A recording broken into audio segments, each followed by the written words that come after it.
All right.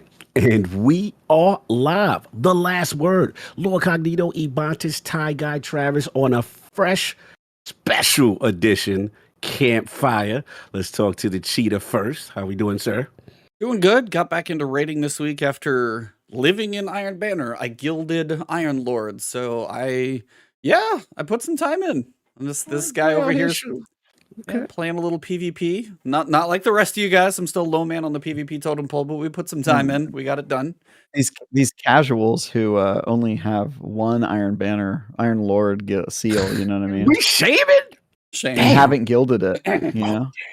That's what we doing. How quickly the mighty have fallen, Tog. Oh, that's how we do. Okay, I see what we doing. Did you? So says the guy who hasn't even sealed it once. Yeah, this is. I got my jail. It will be. I'll say this. I did a few important things. What you do? One, I reset my Iron Banner rank one time, which means that I just have to reset it one more time, and I'll get the seal.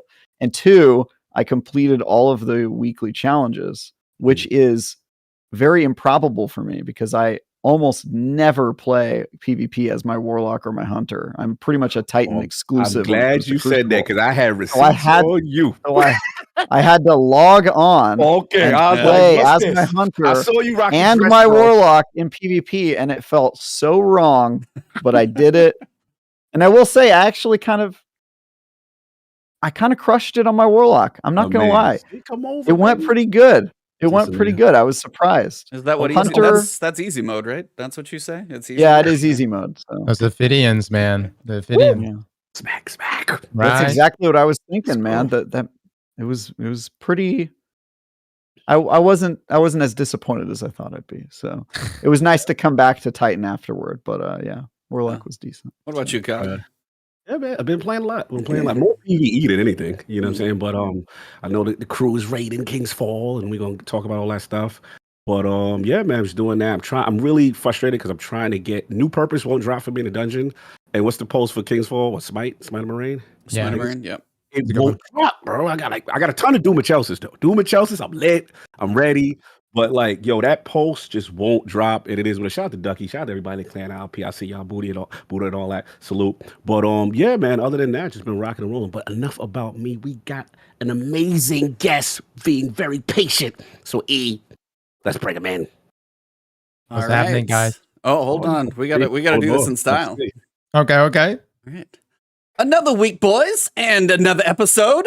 Number 215 to be exact. The Fallen are not to be trusted in this slow burn season we have cooking so far, but that doesn't mean Reddit and Twitter are anything but fully ablaze at this point. We have been told season 19 will at least in part have a Crucible focus, so who better to join us to discuss all things nasty tonight than our truly legendary guest. He started his gaming journey with his aunt in some memorable games of Mario Kart, but it wasn't until his 20s, though, did he get really into gaming. Xbox 360 started that with his journey, and you could say the rest is history. He started his content journey with early weapon and armor reviews, but when your boss doesn't understand you have to get that video uploaded right now, oh well. Over 2,000 videos later, we find ourselves in the presence of a man who would be hard-pressed to find anyone in the Destiny community who hasn't watched at least one of his videos or heard him read through the TWAB. So let's welcome a man who could MacGyver a Destiny build out of 2 shoelaces and a butter knife, has a soft spot for space station walks, fellow Husky owner, a man whose Advantage GG mystery flavor finally got revealed this week, and it's quite a tasty one. Member of Primal GG with over 1 million followers and nearly 300 million views on YouTube. And he has come a long way from his icy hot 101 days to embrace his construction heritage by wielding the only tool a Guardian could. The last Hammer Titan who always makes sure to slap that like button like your mama told you right. King of Nasty, AZTECROSS. How you doing, sir? Man, what's happening? Y'all did y'all's homework, dude. I mean, just dig it all up. I love it. Thank y'all for that intro. No doubt the legend is here. Long overdue. And we know that your flavor is cantaloupe. We know that too, Esther. Yes, that's exactly right. Cantaloupe for sure. No doubt, man. Let's get right to it, man. Obviously, I know normally I do the gaming history, and we're gonna get to that. But I gotta know, as a fan of yours watching content for a while, I need the whole history of slap that like button like your mama taught you. Like I need that. I just need that. When did that happen? When did that become a thing, and why? I need to know. It was just when it's like 3 a.m. in the morning and you got a microphone in front of you and you just start saying stupid stuff. Well, that's exactly how it went. And I was just throwing together an outro for a video. And it was one take. That has been the same take since. I have never changed it up since then. It's been that way since 2016. Damn. So when did you know it hit though? Like, was people just like, yo, we love it? Like, how did you know to keep it? So I threw it in, and then the next video afterwards, I didn't put, or like the next couple of videos, I didn't put it in. Everybody's like, yo, man, what the hell? Where's slap that like button? Like your mama taught you right. And I was like, wait, y'all actually like this? Like, all right, well, I guess I'll put it back in. And so then it just stuck after that. Ooh, had to ask, man. We gonna get into more stuff. Trav, I know you got questions. E got to tell the question. I got to tell. I don't want to hog up the time, but Trav, I'll let you go. What you got for the cross, man? AZTECROSS, first of all, nice to see you again. Absolutely. I haven't seen you since our Fire Team chat episode in 2019. Dude, do you remember this? That's been a hot minute. Yeah, it's been a hot minute. We were. I was still in the office in your episode. I remember we were on a giant TV screen. There were offices existed back then. Oh yeah, right. So, it was a good time. Nice to see you again.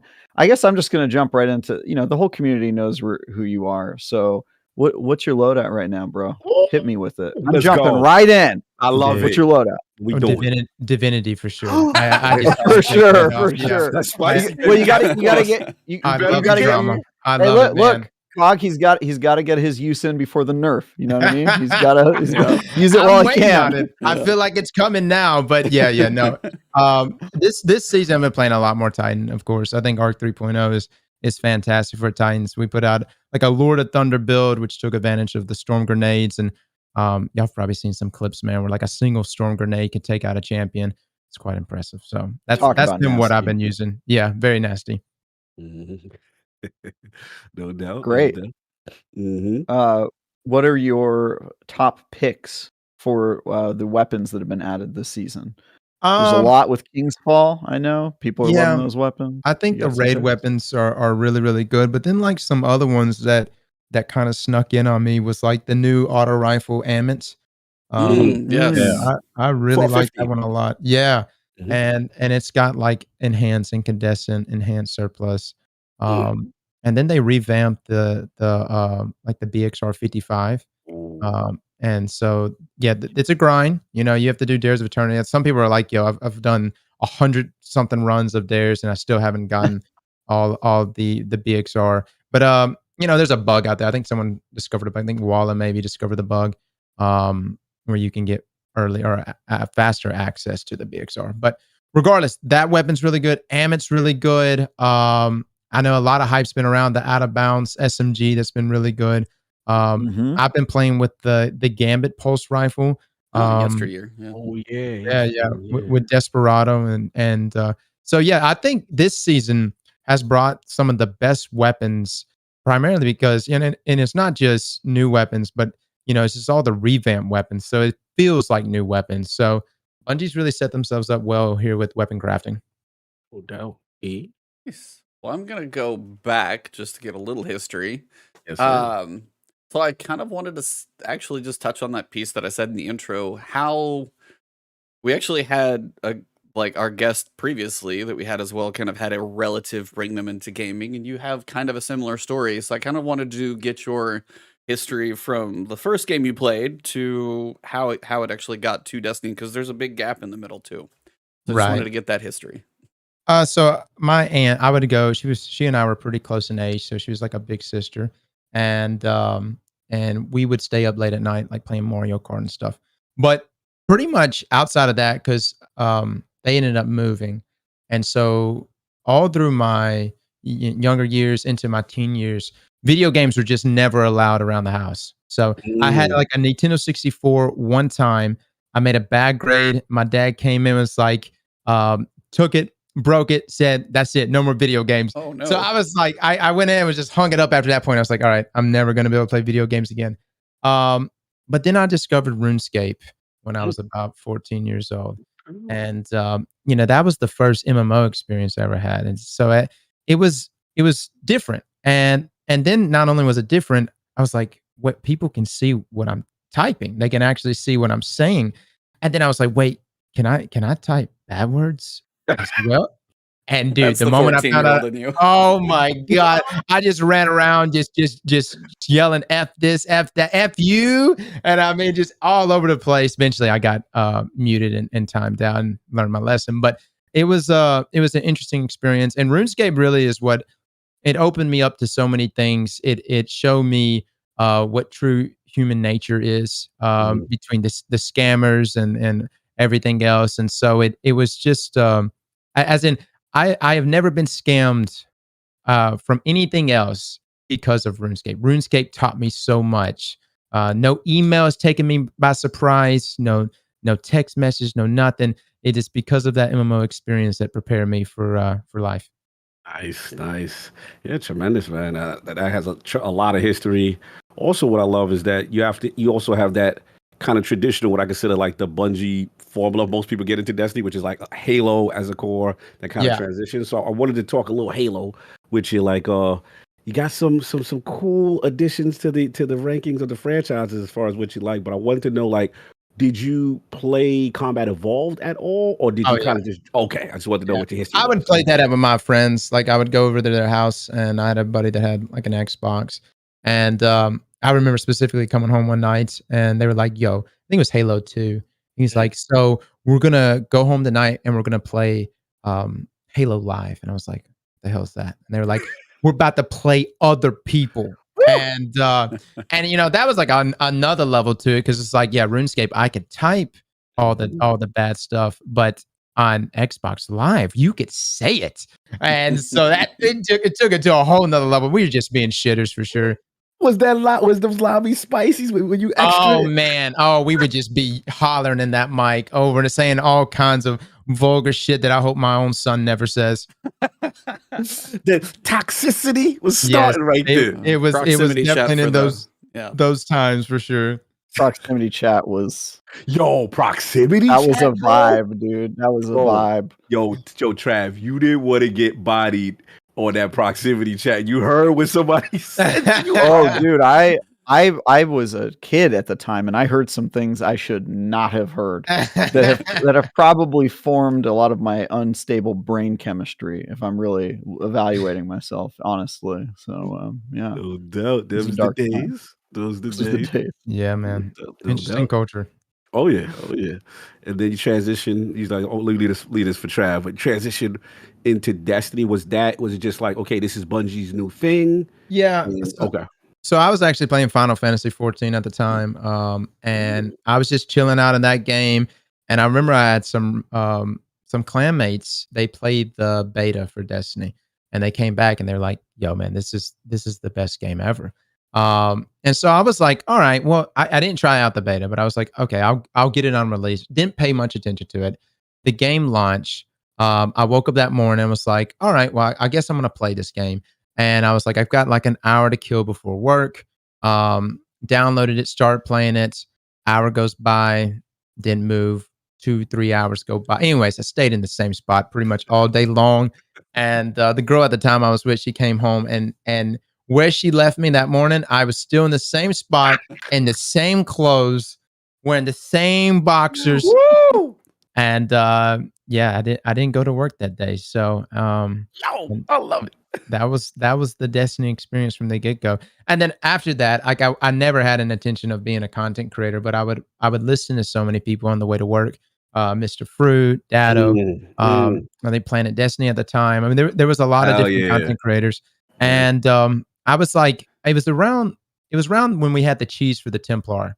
And I was like, yo, man, like I know how to cheese this guy. And then, but at the same time, I was like, I know how to do him legit. So maybe I should make like some guides on how to do this one portion of the raid.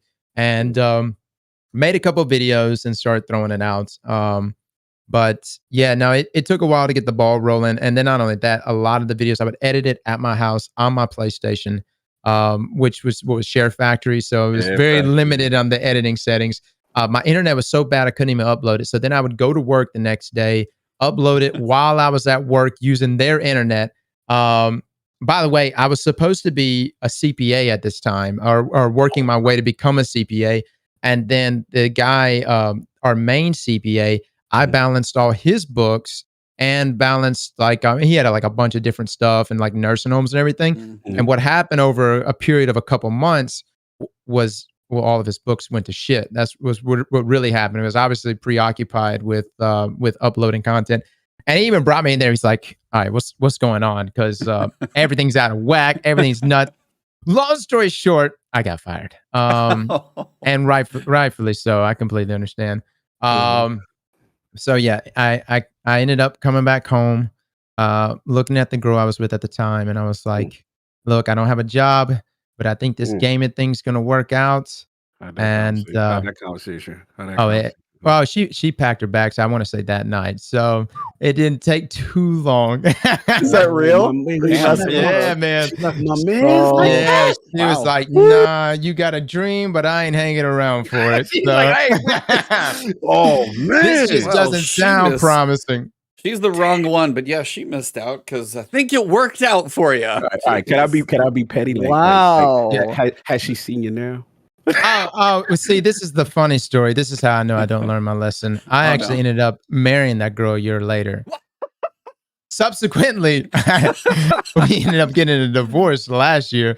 So, needless to say, this is the wildest story. The first time, the first time, I'm just saying, I coined it right the first time. Should have stuck by it, but I had to wait. Were you dating my parents? Because they really didn't believe in you so quickly that I have to believe they must have been my biological parents. It's impressive, sir. Wow, that is full circle. That's crazy, dude. Yo, that's wild. Anyway, we didn't mean to open that, but welcome everybody to the Last Word Campfire. AZTECROSS, the most genuine dude you'll find in the Destiny Twitter in the community. Damn. We don't often have a guest who's this real and raw with us. So he's a real one. He's a real one. He's a real one. Yeah.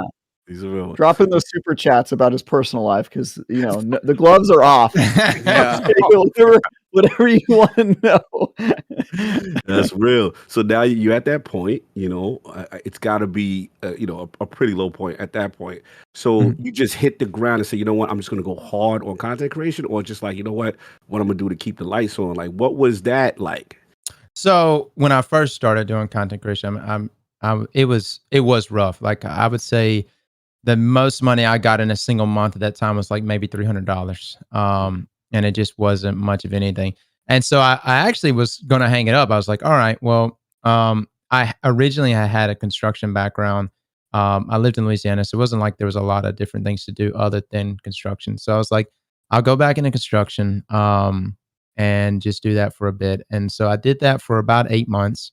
And I remember being out. I was actually working an interstate job.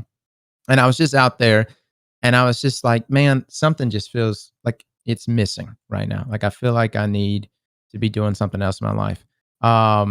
And so I had actually went back to my channel. It only had about 6,000 subscribers at the time. And I put out this video and it was like, hey guys, I'm thinking about coming back. And like 50 people watched it and commented. And they were like, yo, we miss you, man. And dude, that's all I didn't even need 5. I was like, fuck yeah, I'm coming back right now. You know what I mean? Let's go. So we jumped right back into it. Mm-hmm. And then before I give it to you, E, what was that moment when like that? What was the video or content for you when it hit that you like, yo, I might be on to something like this. This could be something special. Like, what was that moment for you? I'm very curious. I think it was probably How to Titan, like you a Titan. That was the video that I was like, because before I think I would watch other people and be like, all right, how do I make me out of all this with all these different characters and personalities? And what had happened actually was Destiny 2 launch. It was a terrible launch. I was actually very angry with how bad Destiny 2 was handled. Low recharge, double primary error. Let's go. Yeah. And so that video was actually me voicing my frustrations. it was, you know, we made it funny and stupid, but it was actually me extremely annoyed with the state of Destiny 2. And what resonated was, I was like, yo, actually, it's okay to not give a fuck. Like, it really is okay to not care and say what pops into your head. And so that was kind of the moment there. No doubt, no doubt. B? Yeah. I mean, you're just literally on trajectory for the moon. I mean, you're one of the ones that I definitely expect to hit like 1 million subs. That's one of those inevitable things. It's not like if, it's when. But I wanted to ask, because I mean, if you sort in reverse order and you go look at like first YouTube video versus now, anybody's like, I don't want to go look back at those old ones because I wouldn't want to either. But like, I mean, because I worked with Luke to work on getting you on here. And then I know you've mentioned like Les before in your streams and stuff like that. And you've got your raid team doing all your testing. Like, at this point, I'm kind of curious. Do you just have this like enterprise of editor and Photoshop, or like how much is you, how much is a team? Like I'm just kind of curious, like at your scale, because I mean, you are daily constantly putting these things out. Like, what is your routine at this point like for kind of the output that you've got? Because it's crazy high quality all the time, doesn't really stop. So I'm just kind of wondering for everybody out there, like what it takes to do this like AZTECROSS does. Right. I would say for the longest time I try to do everything myself. But the balance was really, because I wanted to make videos on YouTube, but I also wanted to be a streamer. And it's just so hard to do both of those. So you normally have to choose one or the other. And so I essentially started hiring people. Luke is a big part of it. I've got Jared, I've got Hammer, Harlan, and a couple other guys over the years. And essentially, you know, I kind of told him, I was like, look, I want to stream, and then I want you guys to take care of the YouTube front, you know? And so that happened, I would say this time last year, we started to get into that flow. Around Witch Queen is when we started to like get an understanding of how we all work together. And then I would say just a season ago is when we were like, okay, this is our formula. This is how we're gonna do this. And I've also had a lot of help with other things, like my clanmates, my friends like Les and Bombat and Jay and Eddie and all those guys over the years. Like, being able to rely on them and bounce things off of them, whether it was sandbox stuff or just, you know, general stuff going on in the Destiny community, that was a huge help. Rev? Do what? No, look at that, Trav. You got that contemplation face. What is he thinking? I'll save my my questions for later. E, bring us home. What do you got? What do you got for him? What do I got? Yeah. No, I know your go question. back to Cog. Go back to Cog. Yeah, there you go. Nah, just, you know, these guys are fun with it because it's funny that you're here, because it's like, watch your videos, watch your content. Huge fan of you. You know, one of the top guys in the game, and I love what you said about like adding your personality to it. Now I gotta admit, I'm a Warlock to my core, and normally Cog don't take no Warlock slander from no content creator. But you are the only one that says, hey, if you want to rock a dress, do it together. And I'll be like, yo, he wild funny. Like, I can't even get mad. So I'm surrounded by two Titans all the time. Here you come. Yeah. Titan of all Titan. Let's talk classes. Like, Titan class, the love for it, maybe like your favorite Titan metas. You know what I'm saying? Like, yeah, give me the love for the class when it really, really resonated with you. Well, you know, for me, Titans, you know, they're Spartans. I mean, from Halo, that's what I see. Don't get me wrong, Warlocks, you know, they're cool. They're the wizards, you know what I mean? So still wearing that dress. They look good at a ball. That's it. That's right. They're ready for prom all the time. And then hunters have always pissed me off since day one, just because of their looseness. Let's go. Come on. Yeah, I hate when a hunter jumps, especially like back in the day. Verticality is such bullshit. You just lose them completely, you know. And so, you know, but Titans, they resonated with me because I was just like, you know, this is a true Spartan. and it reminded me so much of like Noble Team as well. So and Halo Reach. I mean, look, I love all the Halos, but Halo Reach, that was the one. That was the one that sealed the deal for me. Yeah. Wow. Interesting. We had to get that out. I know you were going to go Warlock. Well, I got to go Titan. Let's go. So for me, when I started, I'll admit, I was a hunter for first year. Okay. I'll admit, Yeah. I was a hunter for first year. Tell the truth, shame the devil. He was experimenting. I was with experimenting. You do that. You do that in college. Himself. Yeah, you were finding I was finding myself, exactly. But when Taken King came out, I saw the light, and that light was the Titan Hammer. Now I've loved Titan Hammer ever since. Have you always? Because I mean, you literally say the last Hammer Titan. It's plastered everywhere. Have you always been Hammer since like Taken King? Have you varied? Like, where's your Titan subclass? Tendencies gone. It's a variety of things. I would say I was definitely Hammers the most toward like Rise of Iron into Destiny 2. And I played a lot of Hammer then. And that was around the time where especially when D2 first launched, like nobody was really playing Hammers. Everybody was on Fist of Havoc. It's like top tree Fist of Havoc was really, really good. And of course you had because of the double primary system, having 2 pulse grenades was really beneficial. So that's whenever I started throwing things out like the last Hammer Titan. And then of course you had your lore people came in and was like, actually, you kind of are the last Hammer Titan because they all got killed. You know what I mean? So there was some narrative backing there. But yeah, no, the Hammer was always a fun one. Just you almost feel it when you throw it, right? Like it's like it really is an extension of you. Yeah, I will say as one of all Titans, can the sledgehammer, the big hammer middle tree is what it used to be, can that thing ever get fixed? Because I still will never use it now, even if we have Solar 3.0. Am I missing something, Cross? When you say fixed, which part about it? I don't like hit registration. Yeah, the hit registration, throwing the little fire tornado just has never felt as good as like throwing the hammers. And now you have throwing hammers and sunspots. I'm like, I don't know how that one can ever compete, but that's just the only way if it can. Remember, I think it was maybe Season of Opulence. They had buffed the Burning Maw super, because remember it would actually like go completely around a corner and track Guardians down. And I think it was Gigs that actually put out a clip and was like, yo, this is ridiculous. And they ended up toning it down. Into wind gaze, right? Yeah. And so if they brought that back, then, I would 100% use it. And it has some level of tracking, but it's nowhere near as potent as it was then. But considering its cooldown, because it does have a faster cooldown than the regular hammer. So yeah, if it brought that tracking back, I would give it a go. Nice. No doubt. Quick question. Most obnoxious PvP meta. Oh.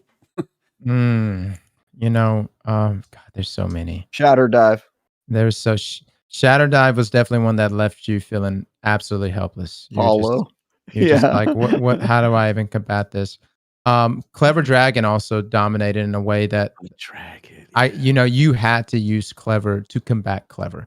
And what was so crazy was like that was nothing related to abilities. That was just the weapon by itself. I think that firebolt grenades in year 1 of Destiny 1 were also really, really good with Viking Funeral. Because somebody could tag you with a single shot of a hand cannon and then follow with a firebolt grenade, and you would just burn out.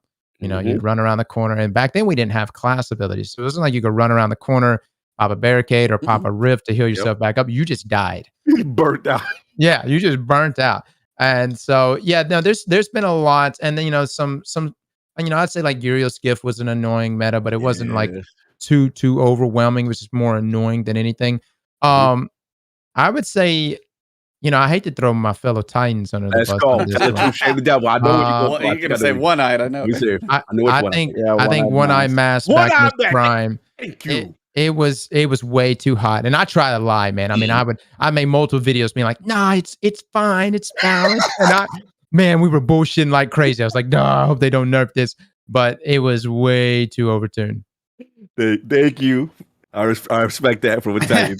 Yo, y'all had me shook, man. That little light that thing go over you, that indicator, and y'all come with that over shit. I'm like, oh man, that tracking everywhere. You know, that was even crazier. No doubt. I'm sorry, I had to ask him. I just had no, to ask. that's totally fair. But I also wanted to ask, like, we are year 8 in this game. Recently, you were on Mylan's Trivia Game Show, which was a great watch. If you guys haven't watched that yet, please go watch that. That is amazing. Did the lore interest? Because I mean, more and more recently, even Mylan was like, "Yo, Cross, can you step out of my lore game?" Because that was even funny. He's like, I got my one thing that I do. Don't take it from me." Have you been into the lore for the entire time? Has it kind of grown? Has it been a recent thing? How much have you been into the lore? Because I know now you're even talking about the weekly story and kind of keeping up with it. So where are you at in? When did that start? And then also, I want to ask you, where do you think this season now is kind of headed as well? Well, I think for me, lore wise, it started this time last year, and it actually just started with like me going live on Tuesday, and we would watch like either Bice videos or Mylan's videos before reset, just to kind of get a refresh on what was happening with the lore. So a lot of that was just like me watching it with everybody, and then that's when it started to hit me. I was like, holy hell, there's so much to the narrative here. And from the seasonal stuff to the big annual expansions, even way back to D1. And so, I started getting into it. Then I'm definitely by no means an expert. I try to keep up with just general lore.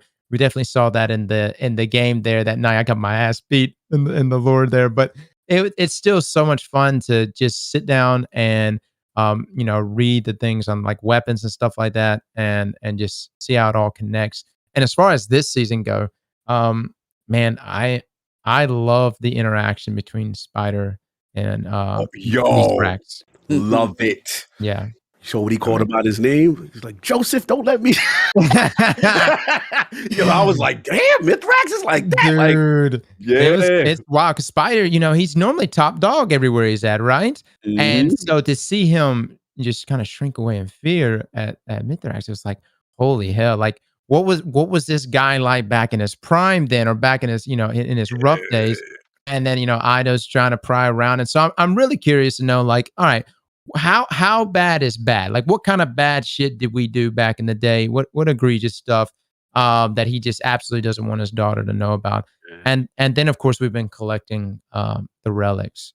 And so, there's a lot tied to that. But we looked through some of the lore on that one, and we're speculating that it could be something related to Nezarec. Oh. And I know Mylan has actually put out videos on Nezarec, who was I want either one of the disciples or maybe still a disciple of the Witness. Okay. And it's supposed to be extremely powerful. Not really sure like what happened to ruin that discipleship. Interesting. Yeah, man, that's a deep one. Yes, I did hear some about there's some extreme significance with these relics, I guess, that we're bringing back. Mm-hmm. Interesting. No doubt. What about you, other gentlemen? I was like, Travis, have you been keeping up with the story this week? I mean, Cog and I were talking about before either of you got here, so I kind of wanted to see what your take was. Yeah, my take is that I like the story, but the bites are so incredibly small that I'm finding a really hard time to do it. Like they essentially are just giving me a tweet every week of story, which is kind of upsetting. It's just before it even begins, it's sort of over. So, I just wish there were a little more meat on the bone. But the stories they tell are good. It's just you have to play a repetitive game type, and then you barely get half of a dialogue snippet out of it. So it's just a little slow. Right. A little smaller than usual. That's seasonal model. Yeah. Mm-hmm. Well, I mean, it was Cog and I were talking before the show. We had Season of the Risen was 4 weeks, but that was 4 meaty. It was quick, but they were pretty meaty weeks in which Queen was kind of keeping the rest of the flow going. Mm-hmm. And then we got obviously last Season of the Haunted, and just everything, emotional baggage and background and resolution every other week is this roller coaster. And now we get to this one where it's like, here's this, as you're getting thrown a crouton on your salad kind of every week, and you're trying to build it up, and it just, as I mean, you guys have all said it. It's like it's just little slow bits right now, and I'm just waiting till they dump everything on the tray in like week 7, and it just kind of happens. But I just don't know. I don't know if the payoff is going to be worth it being quite this fast. It feels like, I guess for maybe me, it's pacing, but I got to see where it lands. Yeah, I think that's valid. I think, like I said, they're going extremely light per week. You know what I'm saying? As far as how many like, weeks we thinking? Is it going It's to be like 8. 6 like It's last 8. season? Oh, it's 8. Mhm, Okay. mhm. They're adding At 2 least weeks per season, huh? At least the triumphs are 8, so we'll see. Yeah. What's going on with this game, man? Yeah. So last week, here I'll cover the fun stuff first before we get to all the drama fun. Last week was Eruption. As I said, I've played a lot of that. I gilded Iron Lord, so I played enough to reset, and I had a blast. I haven't had that much fun in a while. We got a little bit on map waiting, which definitely would probably play into that a little bit now if you look back, but I had fun in Eruption because it just, even though it's not momentum control with a different feel of the guns, I think just the you must go all the time kind of nature felt different to me. And I just wanted to get your guys' takes on, is Eruption something you'd like to see back frequently, not so frequently? Did you like it? Did you hate it? I heard mixed reviews on like firing range, so I'm just kind of curious where everybody landed. Cross, what do you feel about Eruption, man?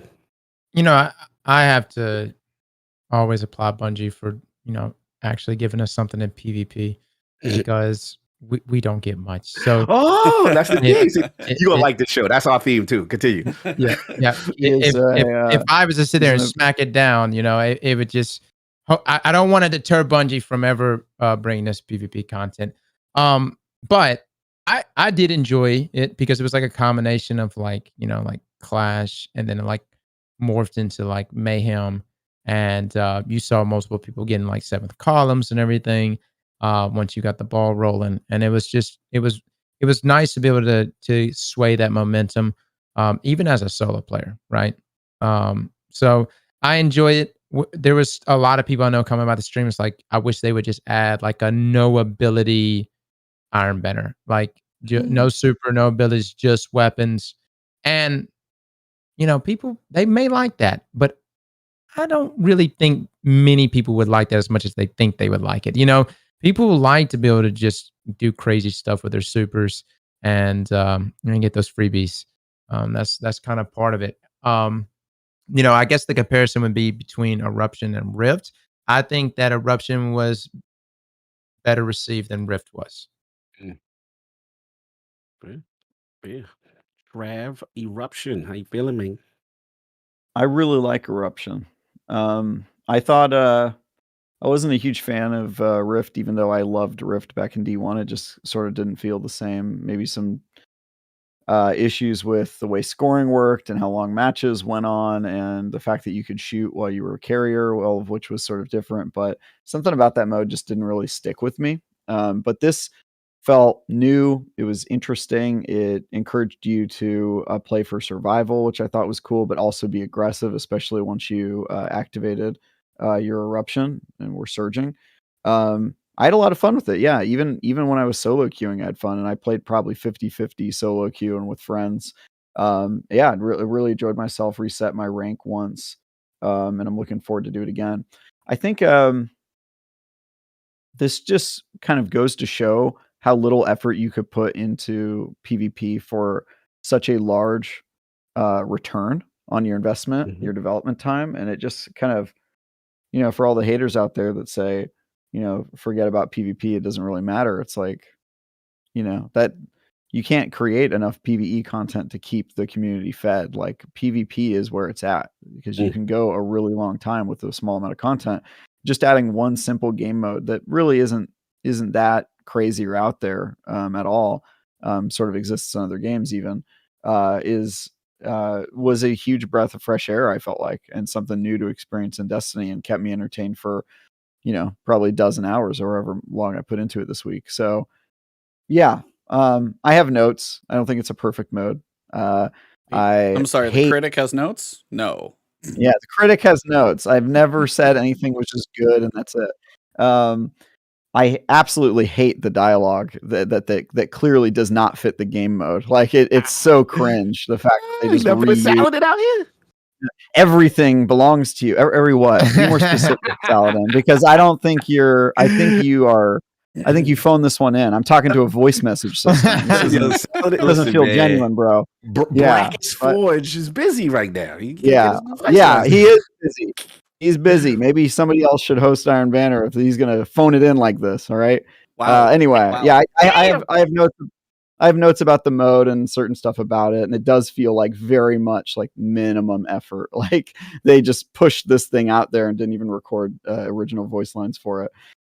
So yeah, but other than that, I had a lot of fun, and I just kind of like AZTECROSS. I'm like almost afraid to just dunk on something they did for PvP because I have full Stockholm syndrome and just want them to. I want them to notice me at all, even if they're hitting me. You know what I me? You guys get it? Yo. Yeah. Abusive relationship. All right, some fun relationships here. Yep. Yeah, this is analogy. We can. Yeah. Anyway. Moving on past the awkward. How'd you feel? Yeah, it's cool. It's cool, man. I like when they reward the slaying out, and people who can keep that momentum going. It's a nice change of pace. I love control, but we've been controlling for a long time. Yeah. You know what I'm saying? So it's just like, for me, I'm like, all right, this is cool. And, look, I play with, I got some shooters on my team. I am not the top guy. So I'll let them do their thing. You protect them, and it goes with a nice flow with the mode. I like them to continue on. I want to see more things like this. I want them to get creative. I think for me right now, I just want base level stuff. Like, maps on a regular basis, map voting, that would be nice when you get something that comes up, and being that they created that already. I know I sound like I'm complaining and we just got a new mode, but like this is a nice baby step to what we need to go to. This mode, this side of the game is severely neglected, and I'm glad that even they said next season they're gonna have a more renewed focus. I'm not trying to go crazy hard on them, but this has to continue. You know what I'm saying? Like it has to.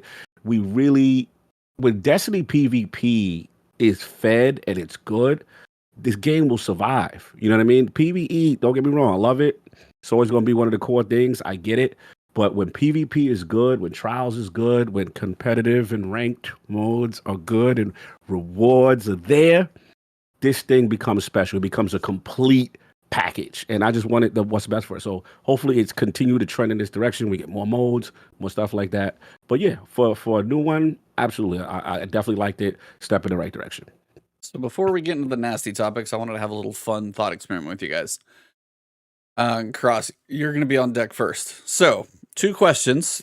I want to see what you guys say. And mostly because we've talked about some of these before, so I wanted to get your takes first. 1, if you could make a PvP mode, what would it be? And then number 2, Season 19 supposedly has a rework for comp. What would you like that to be? All right. So game mode wise, I would want them to bring back all the really, really big maps from D1 back into the game and open things up to 12v12. Ooh. And it would be, I think it would be just fine though. I mean, when you think of those old maps like Bastion and stuff, I mean, those were really, really big maps, almost too big for, or arguably too big for 6v6. But 12v12, it'd be perfect. Yeah. Okay. Like big team battle. Yeah, pretty much like big team battle. Okay. Or counter proposal. 1v1. 4v4v4v4. Sure. I mean that was always fun. Or what was the Halo mode where it was like 2v2v2v2? That was a lot of fun. Yeah. Extra doubles. Yeah. I would love if they would play around with more than 2 teams. That's always been a pet peeve of mine because so many other games do it well. It's like, just throw more people in there. Right. It doesn't have to be complicated. That would be good. And as far as rework for comp, yes. I think that they've played around so much with what the true ranking system is. And they've gone back and forth on that to the point where it's like, let's give everyone a shot at getting the pinnacles, because remember it was like Luna's Hound, Recluse, and they made things easier. And you could roll things back, and you can bring weapons like Not Forgotten and Luna's Howl back into the playlist, and overnight everyone will be playing comp again. Wait, are you implying that good rewards would incentivize play? Are you implying that, AZTECROSS? I'm just, it's something that he's poking the Travis bear right now. So I'm not even poking Travis. No, it wasn't a Travis shot. This is just me. It's a Travis shot. It's a double-edged sword. just own it. Own it, Cog. Own it, you coward. I shot it. Right. It's 100% a double-edged sword for sure. But if you're purely looking to like go, all right, how do we get people to jump in the playlist? That would do it.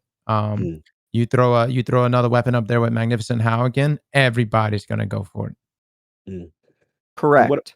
But let me just let's expand this experiment to see if we can uncover some more truths on top of it.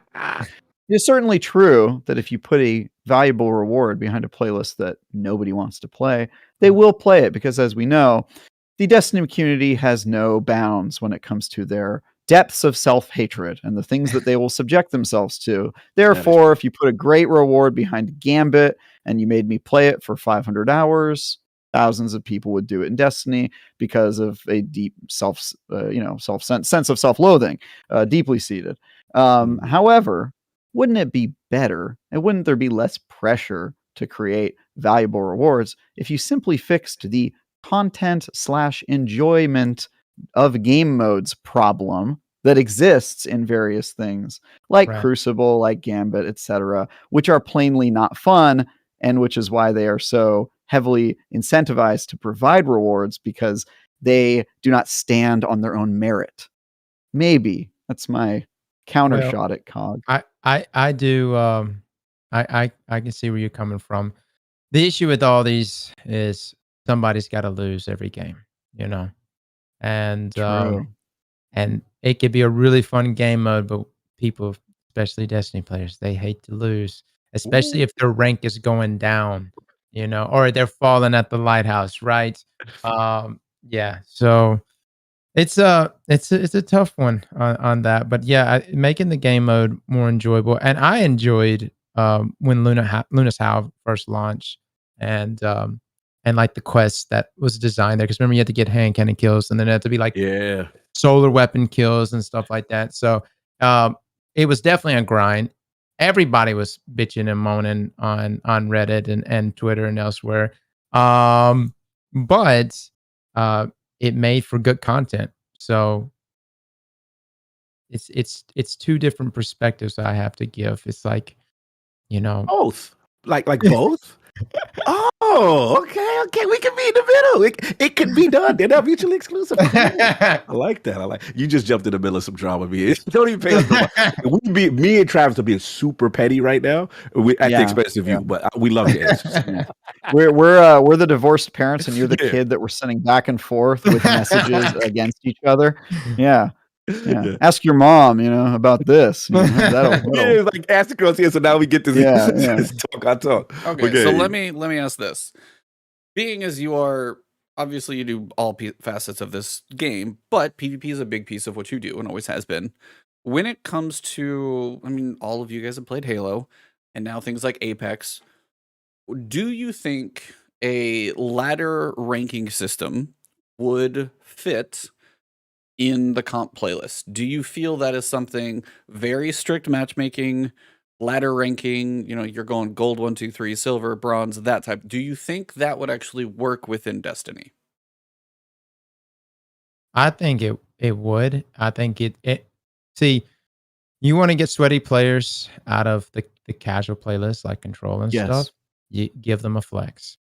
Give them an exclusive emblem. Even an exclusive emblem, they will go out of their way and sweat their balls off every single day just to get there. And you won't ever have to worry about them being in, a Control playlist or wherever, the new light players are or casual players are, which I know they have skill-based matchmaking for that now. But yeah. And then of course you have the ranking systems where, it's like you match other people that are ranked. Destiny's a weird system because, they have they reward however much rank based on what they think your internal rank is, right? And then of course you don't really. I think is that now you have a threshold where you don't go below a floor once you reach a certain rank. So like once you get there, you don't actually like lose rank. I don't know. It's been a minute since I played comp. I will say though, if they had a true ladder system, it would be a humbling experience for many Destiny players. Then they may not like it. They may not like looking and being like, "Oh, I'm just bronze," you know. I'm just silver, you know. Bronze 3 and working my way up. Here we go. You know, so and that's you know, that's a humbling experience. But you know, a lot of people tend to take that and they get really angry and go elsewhere with it. And Bungie, they tune into that feedback. Mm. They want everyone to be happy, but you can't make everybody happy. That's what I was actually going to say. Is like Bungie is typically, and we've seen this a lot with you, as you said, everything now goes. You know, you got things at 2100, and it was easier to do the quests, and you know, even Mountaintop was a grind, but I was able to solo it because I only had to get to 2100. It took a little work, but I got there. And now you can't hit below a floor. Do you think? I mean, we'll get into a whole casual in SBMM here in a minute, which is all sorts of fun. But do you feel Bungie is almost, and this is for all three of you guys, do you feel Bungie is almost, as Cross is saying, is almost afraid of, you know, making the player real, like, face sometimes just like some tough love to actually say, hey, you're silver 1, this is where you landed, and you go up a little by little, and then you win, you lose, and you win, you lose, and you hang right there. Are they not wanting to actually present somebody with that fact that this is kind of how, you know, that you guys get what I'm saying? Do you guys think Bungie is almost afraid to be honest sometimes with the players? I don't think so, because they've put a trials mode in where you can fail your card and get denied the ultimate prize, and most people end up in that bucket. They've created, modes where you can fail, and they've let people fail at them. I think they're afraid of letting the community fail. Like if they did a community event to do Well, that's so many strikes, I think that they would never let that happen. But yeah, I think I honestly think it has more to do with the infrastructure. Once you build a ladder system and you do sort of like seasonal stuff, it puts a lot of pressure on the team to keep that system running, right? Keeping the trains going on time. You have to reset every season. You have to make it very clear what rewards you get at each tier.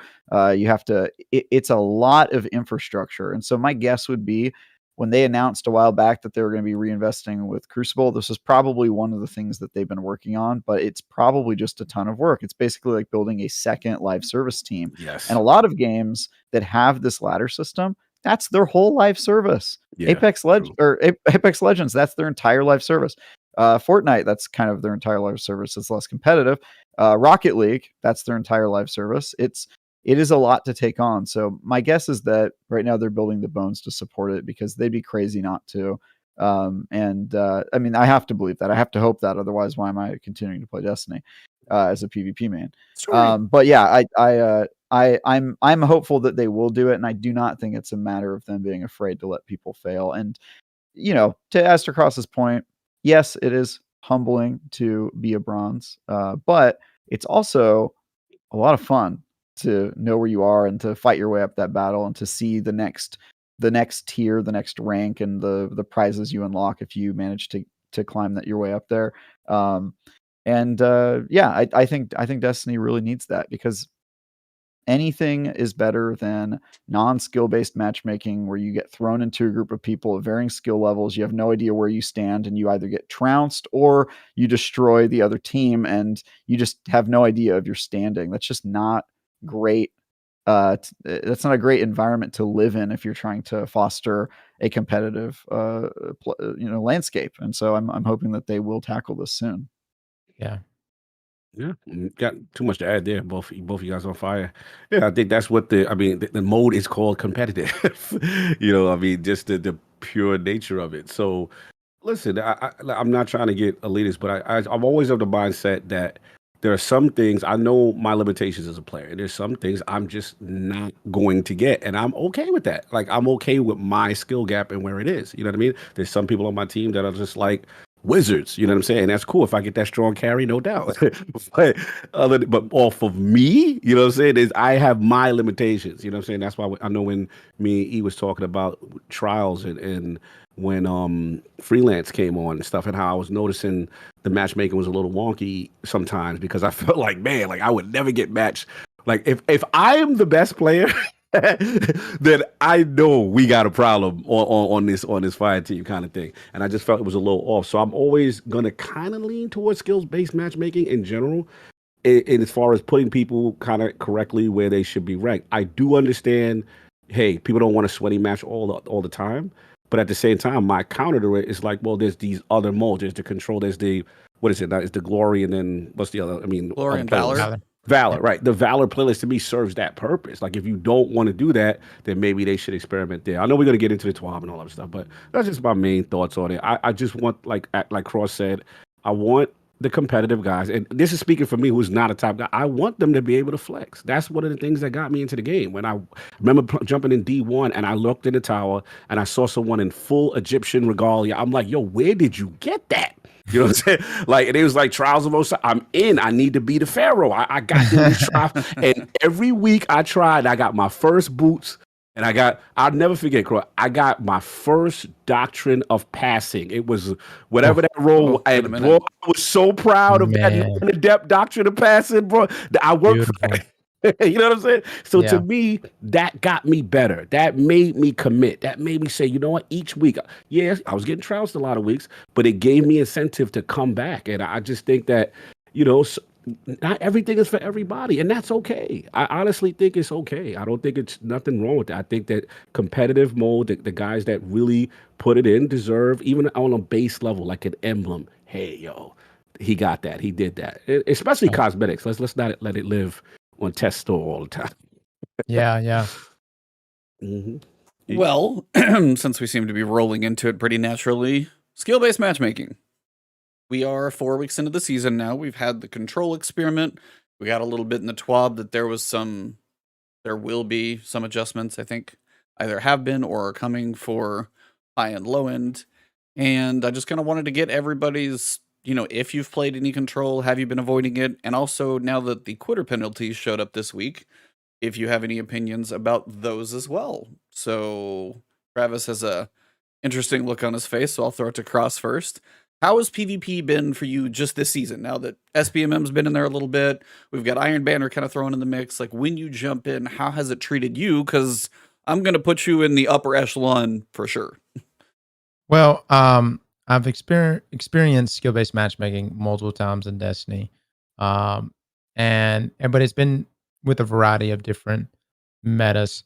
I would say that it's difficult to enjoy control right now because, I mean, everyone is when you get to that point, good players stick with each other, and that's what annoys me the most in 6v6, because skill-based matchmaking, I could probably handle it in an environment like a 3v3 skirmish.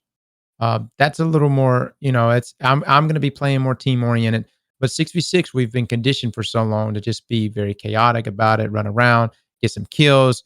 And then all of a sudden we're thrown in there with a bunch of sweaties and everybody's like, okay, no, we're about to sweat our balls off here. Everyone is team shotting. People are dodging behind corners the moment they take the smallest amounts of damage. They're playing stupid patient, you know, willing to take the whole game to time. And it's like, for what? What are we doing this for? I'm just trying to get kills with this 450 round per minute auto rifle so I could say it's somewhat good and make a video out of it. But, you know, I would say that I know they did it because of Epic Games. They did it because they had all these new players coming in, and those new players trying out Crucible for the first time, if they were to just get shit on, you know, they probably wouldn't want to continue playing the game. And since Fortnite is such a, you know, like a PvP focused game, like, you know, it would definitely deter them. So I understand why it's in the game. I've even seen people tweet, you know, veteran players saying like, I very much enjoy Crucible for the first time ever because of skill-based matchmaking. And so when I see that, I'm like, all right, well, at least they're having a good time. He being honest, though. I respect it. He being honest. He ain't about that. No doubt, Trav. Yeah, I felt pretty good about skill-based matchmaking. It is true that on average the average match is sweatier because you're playing people at your skill level. No matter what tier you're in, you're going to feel under more pressure to compete. But you also run into fewer matches where you're hysterically overpowered and stomping the team, or just getting stomped yourself, which neither of those experiences feels good. And I would much rather feel like I have to compete than to be put through either of those hells. So I'm feeling pretty good about that. It's also, frankly, these days I don't have enough time to play Destiny, unfortunately, and so my skills have atrophied in Crucible quite a bit. And so it's nice to kind of go against people that also maybe are a little rustier, and then throughout Iron Banner see myself kind of move up into a higher echelon as I rehone and reprove myself to Destiny's algorithm. So I felt pretty good about that. Quitting penalties, go for it. Quitting is stupid. Why do you quit? Why would you do that? Why you That's quitting, what I bro? have to say. I see some people that are like, "Oh, I can't believe I got this on a casual playlist." I'm like, dude, it's dickish in strikes to quit. Like, why quit at all? Like, what are you doing? So I don't know. I feel like you should have to pay 10 legendary shards if you leave, and those 10 legendary shards should be distributed. And it should be distributed among your teammates you left behind. Your teammates should get your shards that you left behind as payment for you leaving. My husky threw up in the other room. I gotta go take care of something. That doesn't count. No, still taking my shards. No. Oh, okay. No. What did the DoorDash came? You had to go get the food. Come on. Sometimes things happen. You can plan, my friend. You can plan a DoorDash. You can know that you're going to be eating, and also it's not that big of a deal. Like, who does it? It's just rude, bro. It's rude. Like, it's like you signed up to do this thing. You clicked the button. You knew what you were doing. You committed, and then you show up and you're like, I'm not feeling it. I don't like this map. I died a couple times. It's like, all right, fine, quit. But if you do, pay the fee, bro. Pay the fee. And like the bridge troll over here. Bridge troll. Look, you sign up to do something and you cancel, there's a cancellation fee. Okay? There's a cancellation fee because it's rude. They reserved the table for you and you didn't show up. So all I'm saying is, if you abandon my team, I should get some legendary shards from you as a token, a gesture of goodwill. You dick. That's what I say. So I have no problem with the penalties. I say, bring it on. Make them harsher. What about the warning, though? They can't get the warning like, yo, bro, if it happened again. That's fine. All right. That's so we could fine. meet there. We could meet. Give me a warning. Because we can meet there. I gotta go to the bathroom. You can get your once or twice, a week or a month or whatever, mulligans. Things happen. But this isn't for them. This is for the habitual quitters. These are for the whiny little bitches who just, they don't like something about the map and they go their way. It ain't go their way, so they out. Yeah, this is the Teddies of the world who just he does this, KD. By the way. Oh my god. Yeah. So anyway. Well, there's two sides of a coin for you. I got my balls off. I was just instigating. I just wanted to know where he was going. I should have expected, but part of like the quitter penalty, I think, brings up a bigger issue, which is one of the things I actually talked about in the TWAB, which was map waiting. And I think you guys half of you have mentioned it today. Map voting is something I know a lot of people would love to have in the game because they're favorites, but you're like, hey, if I vote, and whether it's, like Mario Kart style on Switch, where it's just like pick a random person's vote or something, every so often you would basically get a chance to, have a map that you want to play, and or at least typically vote away from the one that you don't want to play. And we actually got to see that the two new maps, we had Disjunction a lot, and we also had Cathedral of Dusk, I think if I have the names right. Both of those were weighted very high. Like, the words they chose for weighting was weird, but they're like full weighting and then increased weighting. I'm like, I thought full was like 100%. So they were above full. I thought the wording was weird, but that aside, they're bringing those down literally in the hotfix today. So I haven't tested it yet. Most of them are evenly weighted. 5 are a little less and like 4 toast for whatever reason. I don't know why. Do you guys think map voting would help you. I mean, granted, yeah, as you said, you know, your food comes, your dog's in the other room, kid fell down. Sometimes you just, I gotta bail. I don't care. So it's like, yeah, some warning they could put on there, be like, hey, you abandoned a match. We built this match around the skill based for you. Please stay if possible. Like, you know, if you do it 4 or 5 times in a row, like Teddy, as you said, sure.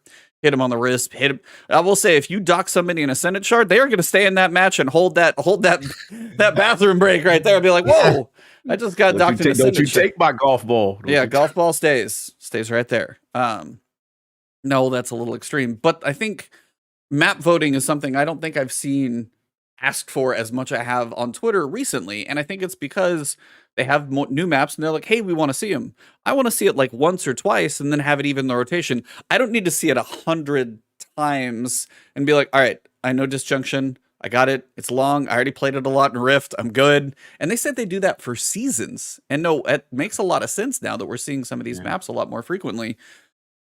So I was just kind of curious if you guys, you know, how would you picture map voting on screen? Would you do it kind of in the corner? Would it be a big pop up and just kind of 1, 2, 3? Technically, I have no idea how hard that is to do. Not a developer. But as you said, they used to do it. Somebody probably knows how to do it. I just don't know how hard that's going to be. Again, they could blow us away in Nightfall and Season 19 and Crucible, who knows? But right now, it's all the speculation of we're getting these little pebble drops in the pond of Crucible stuff. And even me not being a Crucible player, I'm like, hey, what about this or this? And you guys have been thinking this stuff even longer. So I want to ask you, map voting, is that kind of important to you guys? And then we're going to touch on Divinity, because we can't not. We got to touch on Divinity. Yeah, Cross. It's too much fun. Yeah, we got to. Yeah, I'm down. What Cross? What map voting, man? Where you at? So yeah, I think map voting would be good. I did see what a lot of people, because a lot of people brought up other games that have map voting, and they were like, what ends up happening in those situations is, you know, especially teams, you would have people just select the same maps over and over. Like if Burning Shrine or Burnout was an option, it would probably be selected every single time. Or Dead Cliffs. I mean, I love Dead Cliffs. So I mean, those maps would be played over and over and over again, which would then lead into different statistics for the meta. You know, when they overweight maps like Disjunction and Cathedral Dust, they're able to come back and say, see, scout rifles are good. You know, no, you're not wrong. That's I didn't think about that. Fair point. So I know there's a lot of reasoning behind why they did this, and of course, it's a new map, so they want people to play in them and stuff like that. But that's kind of their influence on the sandbox, and so in some ways, it's like their way of tuning lightly on that front and get people to get out of that hand cannon shotgun meta. But you know, map voting would be nice. I would like, it's not priority number 1 for me, but it would still be nice. And then I think they need to get rid of whatever that increased weighting, like just put everything at the same rating overall, and don't remove maps. Like I don't even know why three of the best maps in the games are not even like in the rotation. Just put it all on the same level playing field. Let it be RNG, and just go from there. Yeah, why is the Anomaly gone? After Disjunction, Anomaly is the complete another confined donut of chaos that you want after you're doing the little plink plink with scout rifles. That would Yeah, I don't know. I mean, it is interesting that first of all, shout out to Bungie for the transparency. At least we know finally like kind of what's going on, right? So salute to them for actually telling us what's being weighted, what's not, what's being removed. My only guess would be maybe because of eruption in the way the map played, that they didn't feel from a balance standpoint. I'm just guessing. I don't know. You know, I'm with Cross. You know, I want map voting. Obviously, it has to be implemented right. I think that maybe after a certain threshold of matches, it comes up as opposed to every single match, because Cross makes a good point. There will become a time where if you're playing a 6-stack, you with the homies and y'all know y'all kill on certain maps, you know what I'm saying? Like Verdish or whatever, then you could see the snowballing on some level. So I get that. So either some type of cooldown or match threshold, and then the ability comes. But, you know, it is interesting to see why certain things have reduced waiting. And I would love if they gave us that verbiage in the 12 just to see what their thought process is. Like, why do they feel that? I know that's deep level stuff. Shout out to Fireline. Maybe have one of the PvP guys, or we can snatch up Mercules, talk to him. You know what I'm saying? But yeah, I'm always gonna want choice, you know, and especially the fact that they are the creators of this. They literally have done this and the ranking system and the things that we love Halo for. So that's where I'm at. Trav. Yeah, so AZTECROSS is right. There are some like trepidations with map voting, but there's also, these have been solved before, and there's a couple solutions you could do. One is you can, give them 3 options or just 2, and they can be random options, and then they can choose between those. That way, maybe they get their second choice or their third choice, but they don't get to just choose one map over and over again. Second thing is you can pair a map choice with a game mode selection. So if they combine some of their playlists into a casual and competitive playlist, both of which had multiple game modes in it, you could say, well, you're going to play this map, but if you play that map, you get this game mode. And then people are weighing 2 things, right? They say, and they say, okay, well, maybe that's the map I like, but not the game mode I want. So then there's trade-offs, and that has been in Halo as well. Actually, which they've done. Yeah, they need to consolidate the casual, but we've said that before. Yeah, so if they would need to consolidate their playlists to achieve that, which I've been advocating for forever. But yeah, you can do stuff like that to get around it. So I think it's absolutely achievable. I think it's something that they should implement. But I will say, in order for that to happen, you need maps. You need maps to have map voting, and they don't really have maps. To AZTECROSS points, they've actually been reducing the number of maps, and some of the better maps are gone. And I don't know that map voting would really impact me a lot right now, because I feel like I don't have a lot of stake in it. The map pops up and I'm like, cool, it's one of these maps. It's not like in other games where I get excited about seeing a certain map or whatever, because I feel like the number of maps has dwindled and there's fewer that I'm enthusiastic about than ever before. And that's sort of a problem. So absolutely solvable problem. Other games have done it. I think they should do it. But again, it kind of speaks to the larger, you need to reinvest in Crucible first and PvP first, which I think they're on the path to doing. I just don't think that we're ready yet. I think we need more maps. I think we need a competitive, a ranked playlist. I think we need that sort of stuff. And then maybe we get map voting down the road. Yeah. And even their mentality where with the vault, right? That stuff would go in the vault, that it would be reimagined in D2 and come back, kind of thing. So I would love that.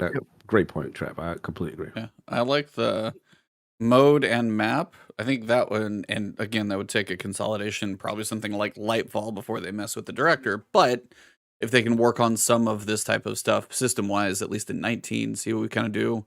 Nightfall has potential, because I know, as you guys have been saying, they've been building, they've been hiring, they're getting a couple more maps out, the teams are growing. I gotta hope some part of Nightfall is a pretty good Crucible focus. It is long overdue, as we've all talked about. We've got 1 map a season, one new one. We got Disjunction, 1 reissue, and that type of thing. So there haven't been a ton. Hopefully, Nightfall is kind of that shot in the arm that Crucible needs, and 19 is just the preamble that builds to that, because yeah, it's 3 years for a map, and we're finally getting some this year, but it needs to be on a more consistent basis. There needs to be a team, and they're hiring gobs and gobs of people. So I mean, they got to be going somewhere.